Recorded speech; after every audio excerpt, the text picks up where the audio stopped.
استحوذ عليهم الشيطان فأنساهم ذكر الله آمنت بالله صدق الله العظيم قال الله تبارك وتعالى في شان حبيبه مخبرا وآمرا إن الله وملائكته يصلون على النبي يا أيها الذين آمنوا صلوا عليه وسلموا تسليما تمام حضرات بابا دے بلند درود پاک اللهم صل على سيدنا ومولانا محمد وعلى آل واصحاب سيدنا ومولانا محمد وبارك وسلم وصلي عليه الصلاة والسلام عليك يا رسول الله وعلى آلك وأصحابك يا حبيب الله الصلاة والسلام عليك يا شفيع المذنبين وعلى آلك وأصحابك يا رحمة للعالمين بعد الحمد و ثنا نہایت واجب الاحترام دوستو بزرگ عزیز ساتھیو میں اور آپ آج کے دن پھر اللہ رب العزت کے پسندیدہ دن اور پسندیدہ جگہ مسجد کے اندر جمع ہیں دعا گو ہوں کہ رب کائنات ہم سب کو اللہ رب العزت کے پیارے دین پہ کما حق و عمل پیدا ہونے کی توفیق عطا فرمائے علی جناب جیسے کہ حالات بنے ہوئے ہیں اور ایک وائرس کو ایک حوالے سے آگاہی کہہ لیں یا ڈراؤ کہہ لیں ہمارے ملک کے اندر عجیب سی کیفیت ہے عجیب سی صورتحال ہے اور دفعہ 144 لگا دیا گیا ہے شومی قسمت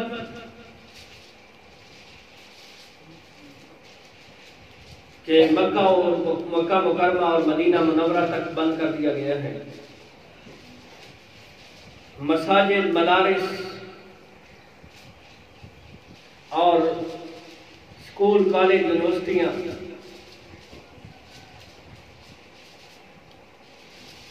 بے شک ایسے حالات کے اندر احتیاطی تدابیر کے ہم مخالف نہیں ہیں احتیاط ویسے بھی ایک مقولہ ہے افسوس سے احتیاط بہتر ہے ٹھیک ہے ہم اس کے قائل ہیں لیکن ایسے معاملات کے اندر بندہ مومن کو کیا کرنا چاہیے انسان کے لیے ایسے معاملات کے اندر اپنی زندگی کو کیسے سنوارنا چاہیے یعنی جب رب کا عذاب آتا ہے رب تعالیٰ کی طرف سے آزمائش آتی ہے رب تعالیٰ کی طرف سے کوئی انسان کو تکلیف پہنچتی ہے مصیبت کہہ لیں تو اس مصیبت کے اندر انسان کو کیا کرنا چاہیے تو یہ تھا کہ جب اللہ کی طرف سے کوئی عذاب نازل ہو انسان اپنے سر کو رب کی بارگاہ کے اندر جھکا دے کیا کرنا چاہیے یہ جو زمین ہے نا میں نے شاید ایک جملہ آپ کے گوش گزار ایک مرتبہ کیا ہوگا کہ بڑا خوبصورت جملہ ہے کہ جب تکلیفیں مصیبتیں اور پریشانیاں بڑھ جائیں تو اپنے آپ کو سجدے کے اندر مشغول کر لو جب تمہارے سجدے لمبے اور طویل ہو جائیں گے تمہاری مشکلیں کم ہو جائیں گی آج مشکلیں زیادہ ہیں پریشانیاں زیادہ ہیں بیماریاں زیادہ ہیں مصیبتیں زیادہ ہیں ہر بندہ پریشان ہے یہ کرونا وائرس نے ہمیں پتہ نہیں کہاں سے کہاں پہنچا دیا ہے لیکن ہمیں سوچنا چاہیے یہ کیوں ہمارے اوپر مسلط کر دی گئی ہے ہمارے اوپر کیوں نازل کر دی گئی ہے کیونکہ ہم نے سجدے کم کر دیے ہیں مصیبتیں بڑھ گئی ہیں جس دن تمہارے سجدے طویل ہو جائیں گے تمہاری جبینے تمہارے ماتھے رب کی بارگاہ میں جھک جائیں گے پھر سمجھنا یہ بیماریاں، یہ تکلیفیں، یہ مصیبتیں، یہ وائرس سب کچھ ختم ہو جائے گا۔ ذرا زور سے سبحان اللہ۔ شرط کیا ہے؟ قرآن گواہ ہے۔ یقین مانیں ہم تو قرآن سے دور ہیں، ہم نے تو قرآن نہ پڑھا ہے نہ سنا ہے۔ کئی مرتبہ میرا جی کرتا ہے کہ قرآن کی تفسیر اس جمعہ کے اندر شروع کی جائے، لیکن آپ کی یہ آنا جانا دیکھ کے بندے کا دل جو ہے نا، دل برداشتہ ہو جاتے ہیں۔ اگر آپ جلدی تشریف لائیں تو ہر جمعہ پہ اگر ہم کوشش کریں، میں اس مرتبہ اپنے مرکز کے اندر جہاں سے ہم نے تعلیم حاصل کی ہے میں حاضر ہوا، لیکن یہی کرونا وائرس کی نحوست سے ملک کی صورتحال کے پیش نظر قبلہ استاد محترم قبلہ پیر محمد عصمت اللہ شاہ صاحب علیہ رحمت کو عرس مبارک کینسل کرنا پڑا، لیکن ہم نے حاضری دی۔ تو وہاں صبح کی نماز کے اندر ہمارے استاد بھائی، یعنی ہم سے تو جونیئر ہیں، اس وقت وہ فارغ ہوئے ہیں وہاں سے، انہوں نے تفسیر کا مکمل قرآن پاک کی تفسیر مکمل کی ہے صبح کی نماز کے اندر درس دیتے ہیں۔ صبح کی نماز کے اندر مجھے اتنی شوق اس وقت سے لگی ہے، لیکن جی چاہتا ہے کوئی دو چار ہم سے بھی سننے والے تو ہونا۔ ہم نے تو قرآن کو، میں کہتا رہتا ہوں نا، صرف ثواب کی کتاب سمجھا ہوا ہے، لیکن اگر اس کو آپ پڑھیں تو یہ ثواب کی کتاب بھی ہے اور سنوارنے والی کتاب بھی ہے۔ تو میں نے آیت کریمہ پڑھی ہے، اس میں واضح لفظوں میں قرآن کیا کہتا ہے۔ قرآن کہتا ہے استحوذ علیہم الشیطان فانساہم ذکر اللہ، کہ جب شیطان انسان پہ غالب آ گیا اور اس نے اللہ کے ذکر سے انسان کو محروم کر دیا۔ اب ہمارے مزاج دیکھ لیں، ہماری محافل دیکھ لیں، ہمارا اٹھنا بیٹھنا دیکھ لیں، ہماری اس زندگی کو دیکھ لیں، کتنا اسلام ہے اور کتنا شیطان ہے۔ ہماری ذاتوں پہ، ہماری جانوں پہ، ہماری زندگیوں پہ شیطان غالب آ چکا ہے۔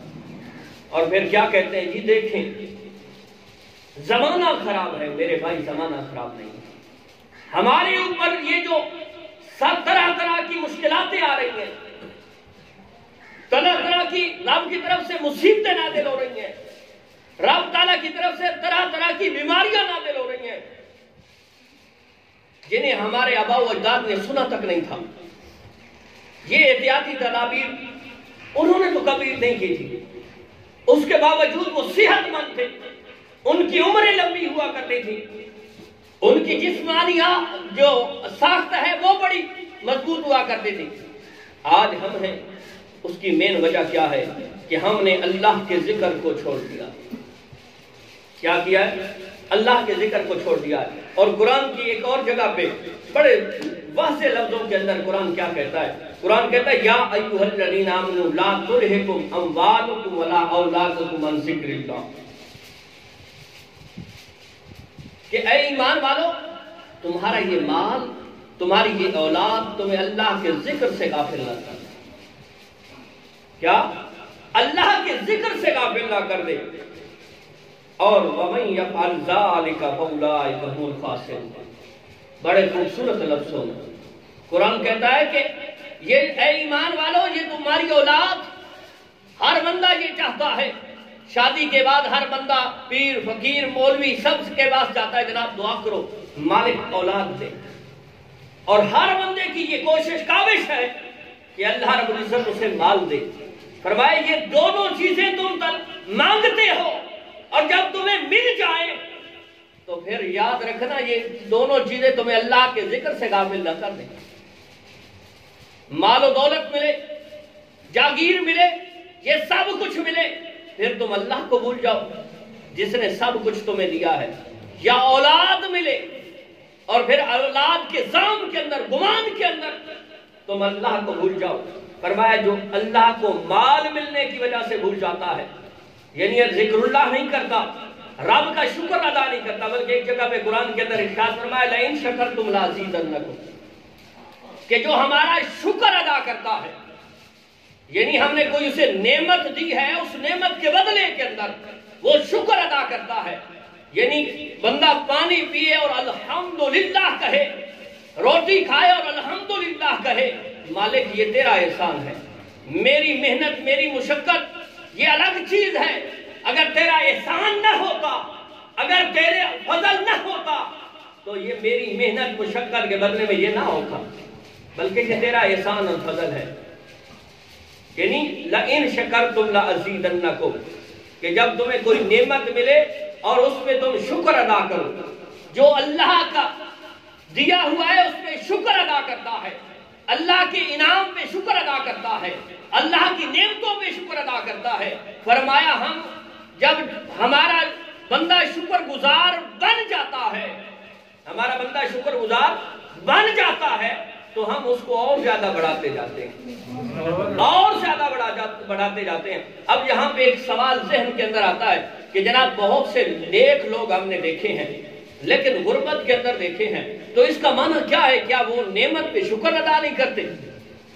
سمجھنے والی بات کہ ہیں نیک، ہیں پارسا، جن کی زندگی دن اور رات اللہ کی رضا کی خاطر گزرتے ہیں، اس کے باوجود غربت ہے، تو علی جناب اصل میں اس کی بڑھوتری سے مراد کیا ہے کہ ان کی زندگی کے اندر سکون آ جاتا ہے۔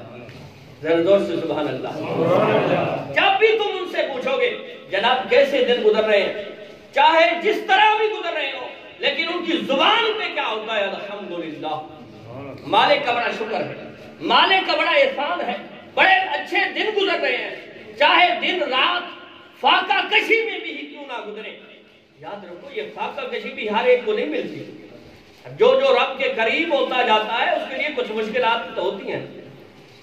اور وَلَئِن كَفَرْتُمْ إِنَّ عَذَابِي لَشَدِيدٌ، جنہیں ہم نعمتیں بھی دیں، جنہیں ہم بہت کچھ دیں، ہر چیز سے نواز دیں، پھر اس کی زمین ہمارے بارگاہ میں نہیں جھکتی، ہمیں اسے رزق دیں، ہم اسے مال دیں، ہم اسے اولاد دیں، ہم اسے عزت دیں، سب کچھ ملنے کے باوجود جس کا یہ چہرہ جو ہے، یہ زمین ہماری بارگاہ میں نہیں جھکتی، تو ہم اس پہ عذاب، شدید عذاب، ان عذابی لشدید، کہ ہمارا شدید عذاب آ جاتا ہے۔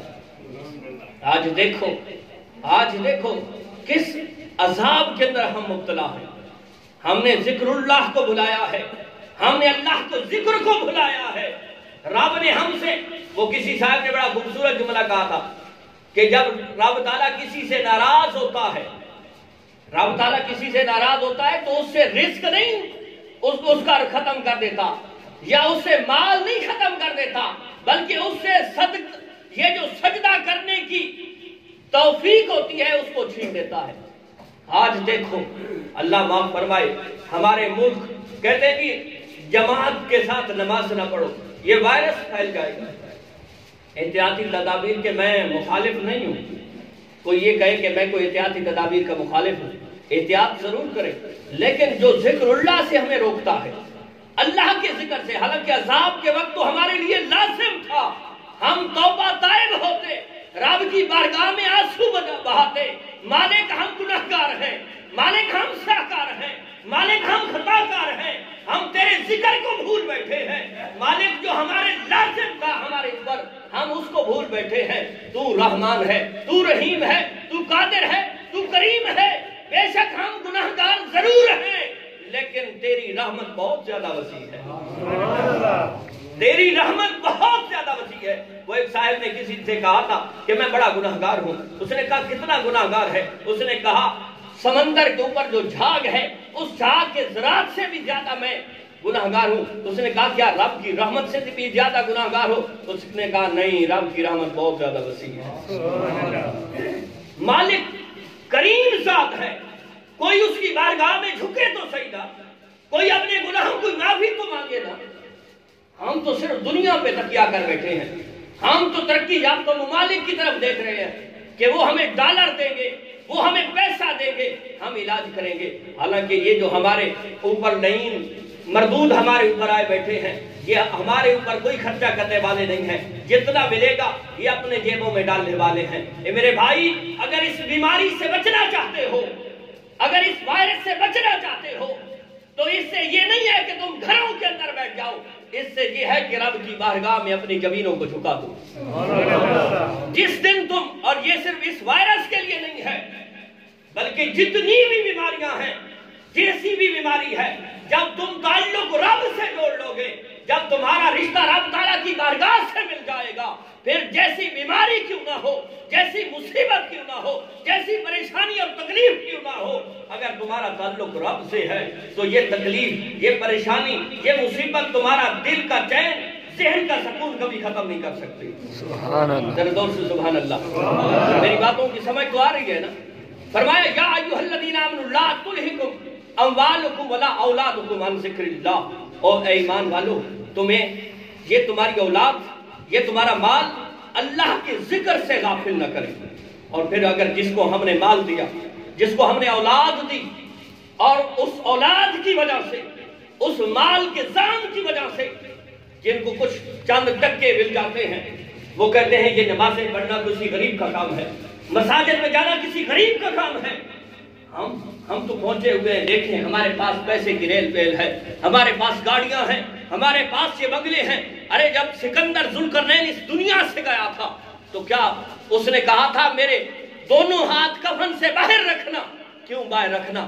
آج میں دنیا والوں کو بتانا چاہتا ہوں کہ وہ سکندر ذوالقرنین جس کی دعویداری کے اندر مشرق سے لے کر مغرب تک، شمال سے لے کر جنوب تک، ہر بندہ، مرد عورت، ہر چھوٹا بڑا میرا غلام تھا، میرا دعویدار تھا، میرے پاس اس پیسے کی ریل ویل تھی، میرے پاس ہر دنیا کی نعمت تھی، لیکن میں لوگوں کو بتانا چاہتا ہوں، دیکھنا آج سکندر ذوالقرنین بھی جا رہا ہے تو اس کے دونوں ہاتھ خالی ہیں۔ ذرا دور سے سبحان اللہ۔ تو فرمایا یہ تم اس مال کے گمان کے اندر نہ رہ جانا، یہ مال تمہیں اللہ کے ذکر سے غافل نہ کرے، یہ اولاد تمہیں اللہ کے ذکر سے غافل نہ کرے۔ جس کے سامنے اولاد آ گئی، مال آ گیا، قرآن کہتا ہے وَمَن يَفْعَلْ ذَلِكَ فَأُولَٰئِكَ هُمُ الْخَاسِرُونَ، کہ اولاد نے اس کو اللہ کے ذکر سے غافل کر دیا، جمال نے اللہ کے ذکر سے غافل کر دیا۔ فرمایا یہ تو لوگ خسارہ پانے والے ہیں۔ پھر جس کو قرآن خسارہ پانے والا کہہ دے، میں اور آپ اسے کس طرح اس کو ایک جاگیردار کہہ سکتے ہیں؟ میں اور آپ اس کو کس طرح کامیاب کہہ سکتے ہیں؟ میں اور آپ اس کو کس طرح سمرا ہوا کہہ سکتے ہیں؟ کیونکہ قرآن اس کو کیا کہہ رہا ہے؟ خسارہ پانے والا۔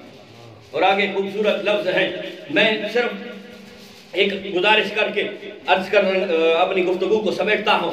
یہ قرآن کے لفظ ہیں، یہ سامنے میرے سامنے تفسیر ہے اور بڑے خوبصورت جھنجھوڑ رہا ہے قرآن۔ میں اکثر کہتا ہوں اور بارہا کہہ چکا ہوں کہ اس قرآن کو صرف ثواب کی کتاب نہ سمجھو، اس قرآن کو صرف چومنے چاٹنے کے لیے نہ سمجھو، اس قرآن کو صرف قسم اٹھانے کے لیے نہ سمجھو۔ آج تو ہمارے مسائل بنتے ہیں، معاملات بنتے ہیں، ہر بندہ قرآن اٹھا کے آ رہا ہے۔ جناب میں اس لیے آیا ہوں، میں قرآن لے کے آیا ہوں۔ میرے بھائی قرآن لے کے نہ آؤ، قرآن کے احکام لے کے آؤ۔ قرآن کہتا کیا ہے؟ ان معاملات کے اندر قرآن تمہیں کیا کہتا ہے؟ آج جتنے معاملات بنتے ہیں، چاہے ہماری زندگی کے ہوں، رشتہ داروں کے ہوں، باقی جتنے معاملات ہوں، قرآن کو بطور قسم کے استعمال کیا جاتا ہے، قرآن کو بطور ایک مشورے کے طور پہ استعمال کیا جاتا ہے، قرآن ایک میلے کے طور پہ استعمال کیا جاتا ہے۔ میں کہتا ہوں قرآن کو ایسے قرآن کی بے ادبیاں نہ کرو۔ اگر قرآن کو استعمال بھی کرنا ہے تو قرآن پڑھ کے اس کے احکامات کو استعمال کرو۔ یہ قرآن تمہیں دنیا میں بھی باعزت کر دے گا، آخرت میں بھی باعزت کر دے گا۔ اور کب کرے گا؟ جب تم اس کے احکام پڑھو گے۔ صرف چومنے چاٹنے سے کام نہیں چلے گا، صرف لوگوں کے پاس میلہ کے طور پہ اس کو لے جانے سے کام نہیں چلے گا۔ مجھ سے ایک بندے نے سوال کیا، جناب میرے پاس میرا ایک دشمن ہے، قرآن لے آیا ہے، اب میں اس کا کیا کروں؟ اب میں نے اس کو موڑ دیا ہے، لوگ مجھے بے ادب اور گستاخ کہتے ہیں، اب میرے لیے کیا حکم ہے؟ پورے محلہ میرا مخالف بن چکا ہے، حالانکہ اس کے ساتھ میرا ایک قتل کا معاملہ چل رہا ہے۔ اب وہ کہتے ہیں جناب قرآن جو تمہارے پاس آیا تھا، میں نے کہا ان سے کہو کہ اس قرآن کے جو احکام ہیں ان معاملات کے اندر ان احکام پہ عمل کرو نا۔ قرآن صرف میلے کے لیے نہیں آیا، قرآن آیا ہے کہ احکام کے طور پہ اسے کو پڑھو، اس سے اپنی بیماریوں کی شفا حاصل کرو۔ ہم نے تو صرف اسے ایصال ثواب کے لیے رکھا ہوا ہے، کول خانی ہوتی ہے، 40واں ہوتا ہے، یہ ختم شریف ہوتا ہے، 2-4 بندوں کو بلایا جاتا ہے رسمی طور پہ۔ یہ ہماری رسم نے ہمارا ستیہ ناش کر کے رکھ دیا ہے۔ لوگ کہتے ہیں، میرے پاس کئی ایسے معاملات آتے رہتے ہیں، لوگ کہتے ہیں جی کیا کریں، حالات نہیں ہے کہ 40واں کر سکیں، لیکن لوگ کیا کہیں گے؟ میرا والد فوت ہوا ہے، میرا بھائی فوت ہوا ہے، میرا رشتہ دار فوت ہو گیا ہے، اب لوگ کہیں گے کہ اس کے پاس 4% نہیں تھے کہ یہ 40واں کر سکتا، اس کے ساتھ مرنے کے والے کے ساتھ اتنی محبت نہیں تھی، کم از کم یہ ایصال ثواب کرتا۔ میں ایصال ثواب کا منکر نہیں ہوں، سب سے بڑا دائی میں ہی ایصال ثواب کا ہوں، رب کے فضل سے ہم نے اس کو پڑھا بھی ہے، لیکن میرے بھائی ایصال ثواب کرنا ہے تو رب کی رضا کی لیے کرو۔ جب تمہارے کسی عمل کے اندر لوگوں کی رضا آ جائے، لوگ سامنے آ جائیں، تو پھر سمجھ جانا اس کی اللہ کی بارگاہ کے اندر کوئی اجر و ثواب نہیں ہے، کوئی اجر و ثواب نہیں ہے۔ ہمارے قریب غریب غربا حالت فقر کے اندر رہے، ان کے پاس کوئی چیز نہیں ہے، لیکن ہم لوگوں کے دکھلاوے کے لیے کر رہے ہیں۔ خیر بات بہت آگے چلی گئی ہے، ہم نے بات کرنی تھی استحوذ علیہم الشیطان فانساہم ذکر اللہ، کہ انسان پہ شیطان غالب آ گیا اور اس نے اللہ کا ذکر ہی انسان کو بھلا دیا، اور پھر جب مال ملتا ہے انسان بھول جاتا ہے، یا اولاد ملتی ہے انسان بھول جاتا ہے۔ آخری بات آیت کا ترجمہ کر کے اپنی گفتگو کو سمیٹتا ہوں۔ رب کائنات کا قرآن کہتا ہے وَأَنفِقُوا مِمَّا رَزَقْنَاكُمْ مِن قَبْلِ أَن يَأْتِيَ أَحَدَكُمُ الْمَوْتُ فَيَقُولُ رَبِّ لَوْلَا أَخَّرْتَنِي إِلَىٰ أَجَلٍ قَرِيبٍ فَأَصَّدَّقَ وَأَكُن مِّنَ الصَّالِحِينَ، کہ جب ہم کسی کو کوئی رزق دیتے ہیں، مال دیتے ہیں، یعنی یہ سب کچھ ملتا ہے، پھر کیا ہوتا ہے؟ رب فرماتا ہے وَأَنفِقُوا مِمَّا رَزَقْنَاكُمْ مِن قَبْلِ أَن يَأْتِيَ أَحَدَكُمُ الْمَوْتُ، کہ مرنے سے پہلے رب کی بارگاہ کے اندر صدقہ کرو۔ کتنے واضح احکام ہیں، وَأَنفِقُوا، اور خرچ کرو، مِمَّا رَزَقْنَاكُمْ، تمہارا رزق نہیں ہے جو ہم نے تمہیں رزق دیا ہے، من قبل ان یاتی احدکم الموت، اس سے پہلے کہ تمہارے اوپر کوئی موت آ جائے۔ آج ہمارا حال کیا ہے؟ ہم کپڑے تو خوبصورت بھی پہنتے ہیں، ہمارے یہ جو ظاہر ہے ہم اسے سنوارتے ہیں، بڑے بڑے گھر بھی بناتے ہیں، اور پھر کیا ہوتا ہے؟ جو ہمارے اوپر لازم تھا کہ رزق رب نے دیا ہے، اور یہ صدقہ ہمارے مال کا میل تھا، ہم اپنے مال کو پاک کرنا تھا، لیکن ہم بس زیادہ سے زیادہ میں لگے ہوئے ہیں، اور زیادہ سے زیادہ کس کے لیے کر رہے ہیں؟ اپنے لیے تو زندگی گزر رہی ہے، اولاد کے لیے کر رہے ہیں۔ پھر کیا ہوتا ہے؟ بندہ مر جاتا ہے، آگے قرآن کے لفظ بڑے خوبصورت ہیں، فرمایا موت سے بہت پہلے جو تمہیں رزق دیا گیا ہے نا، اس سے صدقہ کرو۔ کیا کرو؟ ذرا زور سے، اور میں تو آدھا بھی آج سارا ہی تھائی دیکھ کے بنو، ذرا بولو تو صحیح نا، سبحان اللہ۔ کو نر بہن دیو بھائی، سوات آج سارے کو خاص کے دے منجو ہے بھائی، دل نہ میری آنکھن نہ نہیں، دل نہ دیو۔ اے بڑے سونے لاتے ہیں، میں اپنے گھروں تو گھڑ کے آنا کوئی نہ بیٹھا تو آنے سامنے قرآن ہی چاہیے بیٹھا، کہ رب کائنات نے پیارے رسول علیہ السلام پہ یہ نازل ہونے والی قرآن کتاب، اس کے اندر کہا گیا ہے کہ جو تمہیں رزق تمہارا نہیں ہے، یہاں بھی لفظ ہے مما رزقناکم، جو رزق ہم نے تمہیں دیا ہے، آپ کا تو کچھ بھی نہیں ہے نا، رب روک لے آپ لے سکتے ہیں۔ میں کہتا رہتا ہوں کائنات کسی کو کچھ دینا چاہے اور رب نہ دے، ساری دنیا اس کو دینا چاہے 1% تک نہیں دے سکتی، اور پھر کائنات اس سے ساری کائنات روک دے، اور جسے رب دینا چاہے پھر اس سے روک کوئی نہیں سکتا۔ فرمایا یہ رزق بھی ہمارا ہے، مخلوق بھی ہماری ہے، بس تمہارے لیے یہ ہے کہ رزق ہمارا ہے، ہم نے تمہیں دیا ہے، تم لوگوں کو دو، رزق ہمارا، مخلوق ہماری، تم لوگوں کو دیں گے، ہم تمہیں اس کا بھی اجر دیں گے، اس کا بھی اجر دیں گے، تمہارا تو کچھ نہیں ہے نا، ہے تو رب کا نا، قرآن گواہ ہے کہ ہے رب کا، اور دو تم، رب تعالیٰ اس کا بھی تمہیں اجر دے گا، لیکن کب دو؟ من قبل ان یاتی احدکم الموت، اس سے پہلے کہ تم میں سے کسی ایک پہ موت آ جائے، اور پھر موت جب آتی ہے پھر کیا ہوتا ہے؟ فَيَقُولُ رَبِّ لَوْلَا أَخَّرْتَنِي إِلَىٰ أَجَلٍ قَرِيبٍ، پھر بندہ کیا کہتا ہے؟ بندہ مر گیا، پھر کہتا ہے فَيَقُولُ رَبِّ لَوْلَا أَخَّرْتَنِي إِلَىٰ أَجَلٍ قَرِيبٍ، او مالک تو نے مجھے تھوڑی سی مہلت کیوں نہ دی؟ فَيَقُولُ، بس وہ کہتا ہے رب، اے میرے رب، لَوْلَا أَخَّرْتَنِي إِلَىٰ أَجَلٍ قَرِيبٍ، اس موت سے تو نے تجھے تھوڑی سی مجھے مہلت کیوں نہ دی؟ کیوں؟ اس کے اندر میں کیا کرتا؟ کہتا ہے فَأَصَّدَّقَ وَأَكُن مِّنَ الصَّالِحِينَ کہ میں صدقہ کرتا اور نیک اور صالحین کے اندر ہو جاتا۔ ذرا زور سے سبحان اللہ۔ کتنے واضح لفظ ہیں۔ کہا کہ مجھے مہلت اگر تو دے دیتا، بڑا یہ طویل موضوع ہے، تفسیر کے اندر جو لذت اور جو سرور جو کیفیت ہے نا، بندہ پڑھتا جاتا ہے، بندے کا جی نہیں کرتا۔ میں تو اب دیکھ رہا ہوں کہ ٹائم اوپر ہو گیا ہے اور آپ کے بھی بجائے 2 کے 12 بج رہے ہیں، لیکن ذرا زور سے سبحان اللہ۔ آخری بات کہ فَأَصَّدَّقَ وَأَكُن مِّنَ الصَّالِحِينَ، پہلے تو مر گیا، جب حالات دیکھے، جب بڑے بڑے گرس دیکھے، جب حساب کتاب پوچھا گیا، جناب ہم نے رزق بھی دیا تھا، تمہیں اولاد بھی دی تھی، تمہاری اولاد نے، تمہارے رزق نے، تمہارے مال نے اللہ کے ذکر سے تمہیں غافل کر دیا۔ اگر اولاد ملی تھی اسے بھی دیندار بناتا، اگر مال دیا تھا ہم نے اس سے اللہ کی بارگاہ میں خرچ کرتا۔ کہتا ہے مالک فَيَقُولُ رَبِّ لَوْلَا أَخَّرْتَنِي إِلَىٰ أَجَلٍ قَرِيبٍ، یہ موت کے اندر تھوڑی سی مہلت مل جاتی، جو رزق تو نے دیا تھا میں صدقہ کر لیتا۔ فَأَصَّدَّقَ وَأَكُن مِّنَ الصَّالِحِينَ، تو مجھے مہلت دیتا اور میں صدقہ کر کے صالحین کے اندر شامل ہو جاتا۔ لیکن یہ تو اب ہونا نہیں ہے، یہ تو ہونا نہیں ہے، بس جو ہو چکا یہی زندگی ہے۔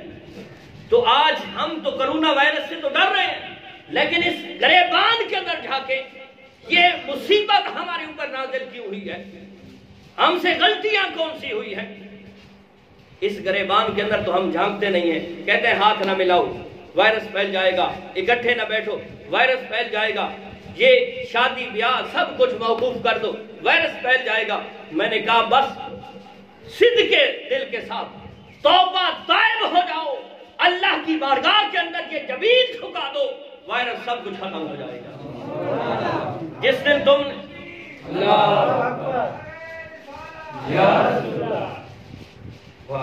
بندے دی گالے میں آکا باہر آلے تیرے اپنی اندر بیٹھے لیکن وہی سن دے تو بیٹھے ذرا دور آگ سبحان اللہ۔ ارے بھائی ایسے حالات کے اندر موت، میں اکثر کہتا ہوں، یہ میرے خیال میں پچھلے ہمارے پروگرام کے اندر بھی میں نے کہا تھا کہ وائرس کے بارے میں ہماری یہ جو ریسرچیں چھپ رہی ہیں اس کے اندر ہے جس کو کرونا وائرس کے انفیکشن ہو جاتا ہے، یعنی جس کی تشخیص ہو جاتی ہے کہ واقعتاً یہ بندہ کرونا وائرس اس کو لگ چکا ہے، یہ اس کا مریض ہے۔